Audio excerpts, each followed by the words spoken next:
Before we get started, be sure to smash the like button, subscribe, and click the notification bell for more amazing content. 21-year-old Jade Wigley of Essex, England, was feeling strange with some stomach pain, so she took a pregnancy test that came out negative. She went to her doctor for the abdominal pain, and he told her the lining in her abdomen had been pulled. There were no signs of pregnancy at all. On July 5th, she went out drinking with her friends. The next day, she went to the bathroom with more stomach pains, and boom, a baby pops out while she was on the toilet. The tiny baby was just over 3 pounds and between 7 and 10 weeks premature, and was put on a hospital ventilator for 4 days. Despite the very unexpected arrival, Jade is extremely content with George, who is now almost 2. 16 weeks pregnant, Lindley found out she had lost one of the twins she was carrying and that the other one had developed a large tumor on her tailbone that was causing cardiac distress. Lindley had to decide on whether to have the baby removed from her womb for a rare surgery to remove the tumor or cross her fingers and hope for the best. The tumor, she was told, was almost as big as the baby itself, so she opted for the surgery at 23 weeks pregnant at Texas Children's Hospital. The baby was taken out and the tumor was removed. She was then placed back inside her mother and delivered by C-section at 36 weeks on June 6th of this year. So you could say she was born twice. At last check, mother and daughter were doing just fine. Thomas Beatty was born a female, but underwent partial gender reassignment surgery in 2002 and legally became a man. But because his wife was infertile, Thomas chose to become pregnant in 2007 through artificial insemination. He has since given birth to 3 children and is known in the Guinness Book of Records as the world's first pregnant man. Sylvia, who eats rocks. Our pregnancy cases keep getting weirder. If you thought that what you've seen so far is crazy, think again. Some conditions are so strange and rare that they made their way onto television. The case of Sylvia was documented on the TLC show My Extraordinary Pregnancy, and what a case it was. The thing is, Sylvia has a condition called pica, which is a type of eating disorder. People with this condition are addicted to eating non-food items like paint, mud, rock, dirt, and cement. Sylvia is addicted to these items and can't stop herself from eating them. While suffering from her addiction, she also got pregnant with her partner Esteban. Now, this is generally great news, but in Sylvia's case it was a bit disconcerting. When a woman is pregnant, the growing fetus derives its nutrients from the food which the mum eats.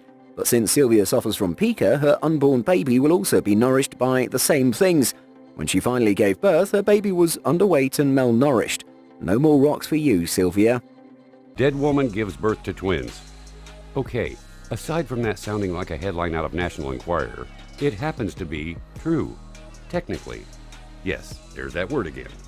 Christine Bolden of Michigan was taking a walk in 2012 when she suffered a brain aneurysm and collapsed. She was later pronounced brain dead but was kept on life support, giving birth to twin boys after a 25-week pregnancy. Soon after, her life support was turned off. Number 5. We're deep diving into crazy territory again.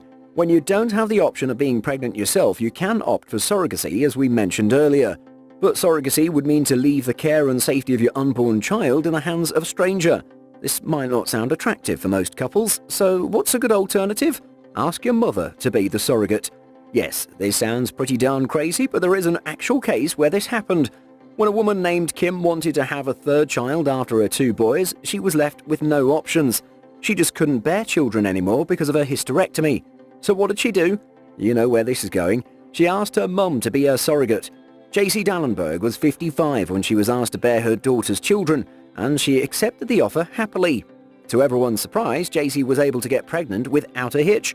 And what's more, she gave birth to triplets. All 3 were girls and were named Elizabeth, Gabriella and Carmina. This pregnancy earned JC the title of world's oldest mother to have triplets. Her daughter asked her mum for 1 child, and in return, she got 3. This is a better deal than what she expected. Own headline for this one. Dutch couple Wilma and Willem Stewart tried to conceive for years before going with in vitro fertilization. Soon, Wilma was pregnant with twins. But when they were born, one had blue eyes, dark hair, and pink skin, while the other had dark eyes, dark hair, and dark skin. DNA tests confirmed the dark-skinned child was not Willem's.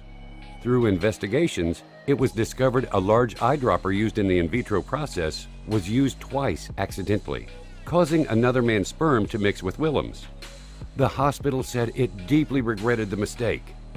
Okay, you got that headline yet? Number 2. Stacey Herald. Beating the odds is always an inspiring story. It makes you believe in things that don't seem possible and pushes you to achieve things that weren't achievable before. The story of Stacey Herald is one such story. She was born with a rare condition called osteogenesis imperfecta, which completely stunted her growth to a height of 0.71 meters and a life dependent on a wheelchair. Her condition meant that she can't get pregnant as it could endanger herself and her child. Doctors advised her not to have children as there is a good possibility of the fetus potentially crushing her lungs and killing her from inside out. But surprisingly, Stacey managed to give birth to 3 healthy children and she came out of it alive. This unprecedented achievement was noted by the Guinness Book of World Records and gave her the title of being the shortest woman to bear children. 1 out of the 3 children luckily didn't inherit their mum's rare condition and lives a normal life. Stacey continued to be a good mom to her 11, 10 and 8-year-old children until her passing in 2018. A mother will be a mother regardless of her circumstances.